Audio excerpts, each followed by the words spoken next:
ఆంధ్రప్రదేశ్ రాజకీయాల్లో జనసేన అధినేత పవన్ కళ్యాణ్ మరోసారి హాట్ టాపిక్గా మారారు.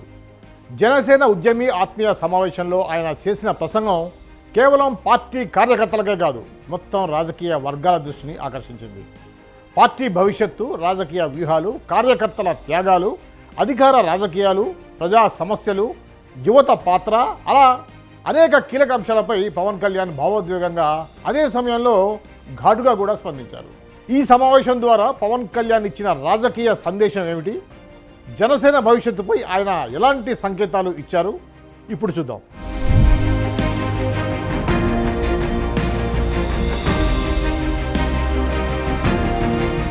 ఉద్యమం నుంచి రాజకీయ శక్తిగా జనసేన కేవలం ఓ రాజకీయ పార్టీ కాదని, ప్రజల ఆత్మగౌరవ ఉద్యమం అని పవన్ కళ్యాణ్ మరోసారి స్పష్టం చేశారు. రాజకీయాలకు వచ్చినప్పటి నుండి ఎన్నో అవమానాలు, విమర్శలు ఎదురైనా పార్టీని నిలబెట్టింది కార్యకర్తల నమ్మకమేనని చెప్పారు. నేను కులాల గురించి మాట్లాడతాను అంటారు. కులాలను ఈ సమాజం నుండి విడదీయలేమని అన్నారు. అన్ని కులాలను కలుపుకొని ముందుకు వెళ్ళాలని ఆయన అన్నారు. నేనేం చెప్పాను, మనకున్న 7 సిద్ధాంతాల్లో కులాలను కలిపే ఆలోచన విధానం, మతాల ప్రస్తావన లేని రాజకీయం, కులాల్లో ఉన్న అసమానతలు, అన్యాయాలు, మతాల మధ్య ఉన్న భేదాభిప్రాయాలను చర్చించి అర్థం చేసుకొని పరిష్కరిస్తేనే కదా సమానతను కూడిన సమాజాన్ని నిర్మించగలం. కేవలం ఒక కులాన్ని కావచ్చు, కొన్ని కులాలని కావచ్చు, ఒక మతాన్ని కావచ్చు ఓట్ బ్యాంక్ చూసేవాళ్ళు ఈ విషయంపై దాటేస్తారు. నాకు ఆ భయం లేదు. భారతదేశంలో ఉండే ప్రతి కులం మరో కులం పైన కొంతమంది మీద ఆధారపడి జీవిస్తుంది. ఎందుకంటే మన సమాజం కుల వృత్తుల ఆధారిత సమాజం. వృత్తుల ఆధారంగా కులాలు ఏర్పడ్డాయి తప్ప ఎవరు ఏ కులంలో పుట్టాలి అన్నది ఎవరూ నిర్ణయించలేదు. కులాల్ని కలుపుకుంటూ పరస్పర గౌరవాన్ని పెంచుకుంటూ ముందుకు వెళ్తేనే సమాజం అభివృద్ధి చెందుతుంది. అదే జనసేన విధానం. అదే నేను చూపించాను. డబ్బు లేకపోయినా, మీడియా సపోర్ట్ లేకపోయినా నా వెనుక నిలబడింది ప్రజల ప్రేమ, కార్యకర్తల నమ్మకం. పదవుల కోసం కాదు, మార్పు కోసం. తాను రాజకీయాల్లోకి వచ్చినది సీఎం కుర్చీ కోసం కాదని, ప్రజల జీవితాల్లో మార్పు తీసుకురావడమే తన లక్ష్యమని పవన్ కళ్యాణ్ స్పష్టం చేశారు. వ్యవస్థలో అవినీతి, కుటుంబ రాజకీయాలు, అధికార అహంకారం పెరిగిపోయాయని విమర్శించారు. కులం గురించి మాట్లాడేవారు వంగవీటి మోహనరంగా తనకు ప్రాణహాని ఉంది అంటే కూడా ఎందుకు కాపాడుకోలేకపోయారు అని ప్రశ్నించారు. అయితే మనిషి ఉన్నప్పుడు కాపాడుకోవాలని, చనిపోయిన తర్వాత ఆయన విగ్రహాలకు దండలు వేయడం కాదని కుల పెద్దలను, కుల నాయకుల్ని ఆయన విమర్శించారు. మాట్లాడితే మీరు వంగవీటి రంగా గారి పేరు పట్టుకొస్తారా? మీరంతా ఆయన చనిపోతా నాకు ఇబ్బంది ఉంది, నా ప్రాణహాని ఉంది అంటే ఆ రోజు మీరు ఎందుకు తపన పడలా? మీరు ఎవరు చిన్న వయసులు కాదు కదా, మీరు ఎవరు? ఆయన చుట్టూ ఒక దడిగట్లాగిపోయారా? ఒక పద్మవ్యూహంలా ఉండలేకపోయారా? అప్పుడు వదిలేశారు అందరూ. అంటే చనిపోయిన తర్వాత ఏమో ఇప్పుడు కూర్చొని కథలు చెప్తారు. మీరు మనిషిని బతుకున్నప్పుడు రక్షించుకోలేంది, చనిపోయిన తర్వాత మీరు ఎన్ని కథలు చెప్తే ఎవరు నమ్ముతాడా మిమ్మల్ని? అధికారం ఒక సాధనం మాత్రమే. ప్రజలకు న్యాయం జరిగితేనే రాజకీయాలకు అర్థం ఉంటుంది. పార్టీ కోసం పనిచేసే కార్యకర్తలే తన కుటుంబమని పవన్ కళ్యాణ్ అన్నారు. సోషల్ మీడియాలో ట్రోలింగ్, రాజకీయ ఒత్తిళ్లు, ఆర్థిక ఇబ్బందులు ఎదురైన కార్యకర్తలు వెనక్కి తగ్గలేదని గుర్తు చేశారు. కొంతమంది కార్యకర్తలు వ్యక్తిగత జీవితాలను పక్కన పెట్టి పార్టీ కోసం కష్టపడుతున్నారని, వారికి జీవితాంతం రుణపడి ఉంటానని, అలయన్స్ ఎలా మొదలైంది, అందుకు గల కారణాలను కూడా ఆయన వివరించారు. నేను పార్టీ స్థాపించినప్పుడు నా వద్ద కేవలం ఒక భావజాలం, ఎలాంటి ప్రతికూల పరిస్థితులనైనా ఎదుర్కొనే ధైర్యం, ప్రజల జీవితాల్లో, సమాజంలో మార్పు తీసుకురావాలనే ఒక నిబద్ధత మాత్రమే ఉన్నాయి. ఆ సమయంలో నీ వెంట మేము ఉన్నామని నిలబడ్డ 150 మంది సన్నిహితులు కావచ్చు, నా జన సైనికులు కావచ్చు, నా ప్రాణం కావచ్చు, వాళ్ళే నిలబడ్డారు. ఈరోజు జనసేన వెంట ఐడియాలజీ, కరేజ్, కమిట్మెంట్ కలిగిన దాదాపు 20,000 మంది సాధకుల సమూహం నిలబడి ఉంది.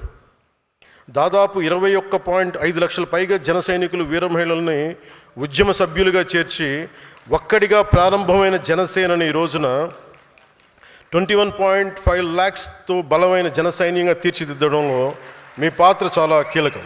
నాకు కోట్ల రూపాయల బలం లేదు. జనసేన కార్యకర్తలే నా అసలైన ఆస్తి. రాజకీయాల్లో యువత ఎక్కువగా రావాలని పవన్ కళ్యాణ్ పిలుపునిచ్చారు. కేవలం సోషల్ మీడియా పోస్టులు పెట్టడం సరిపోదని, ప్రజల్లోకి వెళ్ళి సమస్యలు తెలుసుకోవాలని సూచించారు. దేశ భవిష్యత్తు యువత చేతుల్లో ఉందని చెప్పారు. కూటమిలో ఇబ్బందులు ఉన్నాయని, అవి తనకు తెలుసునని అన్నారు. ఆత్మగౌరవం చంపుకోవాల్సిన అవసరం మనకు లేదు అని సంచలన వ్యాఖ్యలు చేశారు. అలయన్స్లో ఇబ్బందులు లేవంటే కొన్ని ఉన్నాయి. కాదు, అది మెజారిటీ పెద్ద సమస్యలు కాదు కానీ ఉన్నాయి. నేను అర్థం చేసుకోగలను. అదంతే కానీ అది మీరు నాకు తెలియదు అని మటుకు అనుకోకండి, నాకు తెలుసు. మెజారిటీ బాగానే ఉంది, కానీ అక్కడక్కడ కొంచెం సమస్యలు ఉన్నాయి. ఆ సమస్యల్ని మేము ఒక కమిటీ చూసుకుంటుంది. ఆ కమిటీ కూడా నిర్ణయించుకోలేకపోతే ఎట్టి పరిస్థితుల్లో కూడా మీ ఆత్మగౌరవాన్ని తాకట్టు పెట్టే పని అయితే నేను చేయను. నేను మద్దతు ఇచ్చినప్పుడు చాలా త్రికరణ శుద్ధిగా ఇచ్చేస్తాను. I expect the same. ఎందుకంటే నేను నమ్మినప్పుడు నేను అంత గుండె కవాటాలు తెరిచేస్తాను, నేను నిలబడతాను. మీరు కూడా అలాగే ఉంటారు, కానీ మీరు ఇబ్బంది పడుతున్నప్పుడు ఆ బాధ నాకు తెలియదు అనుకోకండి, తెలుసు. కానీ నేనేంటంటే దాన్ని ఎంత సరిదిద్దుతాం, నిలబడుతుంది. అందుకని ఇవన్నీ నాకు తెలియదు, మమ్మల్ని ఇబ్బంది పెడుతున్నారు, ఇవన్నీ ఉన్నప్పుడు కొన్ని చోట్ల కొంతమంది నాయకులు it will be corrected, it will be addressed. మీకు ఈ మాట ఇస్తున్నాను నేను. అయితే ఈ మధ్య మనం సోషల్ మీడియాలో ఎక్కువగా చూస్తున్నాం, తమిళనాడులో విజయ్ గెలిస్తే జనాలు నా మీద పడ్డారు అని, అక్కడ పరిస్థితులు ఇక్కడ పరిస్థితులు వేరు అని పవన్ కళ్యాణ్ ఈ సందర్భంగా తెలియజేశారు. ముఖ్యంగా మొన్న తమిళనాడు ఎలక్షన్స్ వచ్చి ఆయన ముఖ్యమంత్రిగా నన్ను చంపేస్తారు అందరం. దాని పరిస్థితులు వేరు, మన పరిస్థితులు వేరు. అంటే ఎందుకు చెప్తా అంటే దాని పరిస్థితులు వేరు, మన పరిస్థితులు వేరు. మన అలా రాలా. నేను ఒక పార్టీని ప్రజలకి మార్పు తీసుకురావాలన్న దాంట్లో వచ్చాను. నేను గద్దర్ గారిని చూసాను దగ్గరుండి. అరే ఆంధ్రప్రదేశ్ పరిస్థితులు వేరు. సరే వీళ్ళు చెప్పినట్టుగానే మనం కూర్చొని 2019 నిలబడ్డాం. ఎక్కడ పెట్టారు? 2 చోట్ల ఓడించారు కదా. పోనీ ఎవరైనా నిలబడ్డారు ఆ రోజున నాయకులు అంటే అందరూ పారిపోయారు కదా. సో అందుకని కంపారిజన్ పెట్టకండి. మొన్న ఎలక్షన్ తర్వాత మీ అందరూ ఒక మైండ్లో ఒకటి ఉంది, ఆ రోజే కనుక 2024లో మీరు తెలుగుదేశం వెళ్ళకుండా ఉంటే చాలా బాగుండేది అని నా చెవులు ఊదరగొట్టేస్తున్నారు. అయితే ఈ నెల 10వ తారీఖున నరేంద్ర మోడీ హైదరాబాద్ వచ్చిన విషయం తెలిసిందే. ఆ సందర్భంగా ఆయన మాట్లాడుతూ దేశ ప్రజలు ఖర్చులు తగ్గించుకోవాలని, పొదుపు చేయాలని ఇలా రకరకాలుగా మాట్లాడటం జరిగింది. దీని గురించి కూడా పవన్ కళ్యాణ్ తన మాటల్లో చెప్పారు. రాబోయే రోజుల్లో దేశం గురించి పని చేయాలని ఆయన చెప్పారు. అయితే ముఖ్యంగా అమెరికా ఇరాన్ యుద్ధం వాతావరణంలో ధరలు పెరుగుదల ఉంది కాబట్టి ఖర్చులు తగ్గించుకోవాలని ఏదైతే మోడీ తన సభలో చెప్పారో దాన్నే ఆయన మరోసారి ప్రస్తావించారు. ప్రపంచం ఎలాంటి సంక్షోభాన్ని మనం చూస్తూ ఉన్నాం. ఇప్పటికి డీజిల్ ధరలు పెరిగిపోతూ ఉన్నాయి. అందుకే గౌరవ ప్రధానమంత్రి గారు దూరదృష్టితోటి సమర్థమైన విధానాల వల్ల ఇప్పటి వరకు భారత్ పెద్దగా ఇబ్బందులు ఎదుర్కోలేదు. కాదు ఆయన నిన్న ఈ మధ్యన చెప్తున్నది ఏంటంటే యుద్ధ పరిస్థితులు మరిన్ని రోజులు కొనసాగితే మనం కూడా ప్రభావితమయ్యే అవకాశం ముందు చూపుతే ఇంధన వినియోగాన్ని తగ్గించాలని దేశ ప్రజలకైనా సూచించారు.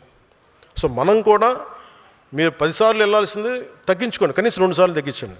కుదిరినప్పుడల్లా ఫ్రెండ్స్ మీటింగ్స్ ఉంటే మీరు ఫోన్స్ ద్వారా మీటింగ్ లేదని ఉంటే అంటే సాధ్యమైనంత మేరకు ఇంధన పొదుపు చాలా చాలా అవసరం. అలాగే జనసేన పార్టీ తరపున రాష్ట్ర ప్రజలందరికీ కూడా విజ్ఞప్తి చేస్తూ ఉన్నాను, దేశ ప్రయోజనాలను దృష్టిలో పెట్టుకొని కొంతకాలం పాటు పెట్రోల్ వినియోగాన్ని తగ్గించాలి, అనవసర ప్రయాణాలని వీలైనంత వరకు నివారించడానికి ప్రయత్నం చేయాలి. అలాగే విదేశ మారక ద్రవ్య నిల్వలను పరిరక్షించుకోవాల్సిన అవసరం కూడా ఉన్నదా. కొద్ది రోజుల పాటు బంగారం కొనుగోళ్లను కొంత వాయిదా వేసుకుంటే దేశ ఆర్థిక వ్యవస్థ మీద భారం తగ్గించే ప్రయత్నంలో మనం కూడా భాగస్వాములు అవ్వాలని మనస్ఫూర్తిగా కోరుకుంటా ఉన్నాం. అయితే ఇక్కడ పవన్ కళ్యాణ్ ముఖ్యంగా కూటమిపై క్లారిటీ ఇచ్చారు. ఆత్మగౌరవం విషయంలో రాజీ పడే ప్రసక్తే లేదని తెలియజేశారు. తనకి జరిగే విషయాలని తెలుసని, తన సిద్ధాంతాలు అంటే ముఖ్యంగా జనసేన సిద్ధాంతాల్లో రాజీ పడబోనని కూడా ఆయన స్పష్టం చేశారు. అంటే నేను చాలా ఆలోచించి తీసుకున్న నిర్ణయం. 2019లో వెళ్ళాం.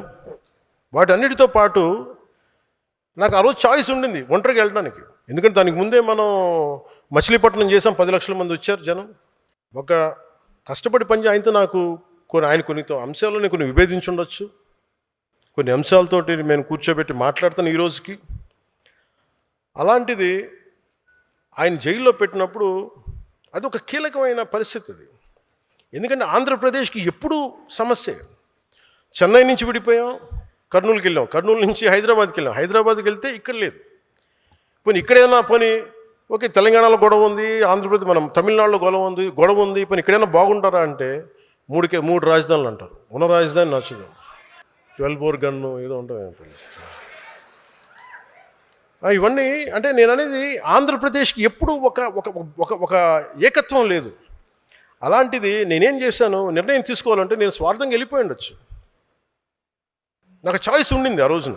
ఆయన కలిసినప్పుడు నేను జైలు నుంచి బయటకు వచ్చి ఏం చెప్పుండొచ్చు, బయటికి రావాలని నేను కోరుకుంటున్నాను, వారికి మా మద్దతు ఉంటుందని చెప్పి నేను ఇండివిజువల్గా వెళ్ళిపోయి ఉండొచ్చు. కానీ నాకు మనసుకు అలా అనిపించలే. పాప ఆయన జైల్లో చూసాం, అరే ఇన్ని కష్టపడ్డాడు పాపం ఈయన కూర్చోబెట్టి నాకు ఏమనిపించింది, నాకు ఓన్లీ జైలు ఆయన కలిసి బయటికి వచ్చే దారే ఉంది. ఇది గోల్డెన్ అవర్. ఒక ఇది ఆంధ్రప్రదేశ్ ఇంటెన్సివ్ కేర్లో ఉంది. ఆ రోజు తీసుకునే నిర్ణయమే కీలకం. మొత్తానికి జనసేన ఉద్యమి ఆత్మీయ సమావేశం ద్వారా పవన్ కళ్యాణ్ పార్టీ శ్రేణుల్లో కొత్త ఉత్సాహం నింపే ప్రయత్నం అయితే చేశారు. అయితే తన ప్రసంగంలో భావోద్వేగం, రాజకీయ వ్యూహం, యువతకు పిలుపు, భవిష్యత్ ఎన్నికలపై సంకేతాలు అన్నీ కలగలిసిన ఈ యొక్క ప్రసంగం ఇప్పుడు ఏపీ రాజకీయాల్లో హాట్ టాపిక్గా మారింది. ఈ సమావేశం తర్వాత జనసేన రాజకీయ అడుగులు ఎలా ఉండబోతున్నాయి అనేదే ఇప్పుడు అంతా ఆసక్తికరంగా మారింది. అయితే ముఖ్యంగా ఇంతకాలంగా తెలుగుదేశం పార్టీ శ్రేణులు ఎక్కువగా జనసేన నాయకుల్ని పట్టించుకోవట్లేదని, ఎమ్మెల్యే స్థాయి నాయకులు కూడా అక్కడ పట్టించుకోవట్లేదని, అక్కడ ఉన్నటువంటి ఇన్ఛార్జులే, తెలుగుదేశం ఇన్ఛార్జులే పెత్తనం చలాయిస్తున్నారని, ఎమ్మెల్యేలకు కాని పనులు అక్కడ ఉన్నటువంటి తెలుగుదేశం ఇన్ఛార్జీలకి పనులన్నీ అవుతున్నాయని చాలా మనోవేదంతో జనసేన నాయకులు చాలాసార్లు బహిర్గతంగా కూడా మీడియా పరంగా కూడా ప్రశ్నించడం జరిగింది. వాళ్ళ యొక్క ఏదైతే వాళ్ళు ఉన్నటువంటి అసమ్మతిని తెలియజేయడం జరిగింది. ఈ సందర్భంగా వీటన్నింటినీ కూడా దృష్టిలో పెట్టుకొని పవన్ కళ్యాణ్ చాలా రోజుల తర్వాత చాలా గట్టిగా స్పందించారని చెప్పవచ్చు. దీనికి కౌంటర్గా తెలుగుదేశం నాయకులు ఎలా స్పందిస్తారనేది కూడా ఇప్పుడు అంతా కూడా రాష్ట్రం అంతా కూడా చాలా ఆసక్తికరంగా చూస్తున్నారు. నిన్న జరిగిన యొక్క సమావేశంలో పవన్ కళ్యాణ్ వ్యాఖ్యలు, ముఖ్యంగా కూటమి ప్రభుత్వంలో తెలుగుదేశం యొక్క వైఖరి గురించి ఏ విధంగా జనసేన నాయకులు ఇబ్బంది పడుతున్నారనే విషయాన్ని గమనించినట్లుగా ఆయన మాట్లాడడం జరిగింది. ఆత్మగౌరవాన్ని చంపుకొని ఉండాల్సిన అవసరం లేదనే విషయం కూడా ఆయన మాట్లాడారు. అయితే ఈ యొక్క మాటలు, ఈ యొక్క చర్చలు, ఏదైతే పవన్ కళ్యాణ్ చేసిన వ్యాఖ్యలు ఎంత దూరం వెళ్తాయి అనేది కూడా ఇప్పుడు ముఖ్యంగా ఏపీ రాజకీయాల్లో ఈ యొక్క కూటమి సంబంధించిన వాటిలో కొంత ఆసక్తికరంగా అయితే ఉంది. ఒకవైపు వైసీపీ వాళ్ళు ఎప్పుడు ఈ తెలుగుదేశం జనసేన విడిపోతారని చూస్తున్నటువంటి క్రమంలో కొంత వాళ్ళ ఉన్నటువంటి సత్సంబంధాలు కొంత దెబ్బతిన్నాయనేటువంటి ఊహాగానాలు అయితే ఇప్పుడు చక్కర్లు కొడుతూ ఉన్నాయి. ఇది ఏదైతే నిన్న పవన్ కళ్యాణ్ మీటింగ్లో మాట్లాడిన మాటలు, వాటి యొక్క పర్యవసానం ఎలా ఉండబోతుందన్న దాని మీద స్పెషల్ స్టోరీ. మరో అంశంతో మళ్ళీ కలుస్తాం. అప్పటిదాకా చూస్తూనే ఉండండి పొలిటెంట్ మీడియా.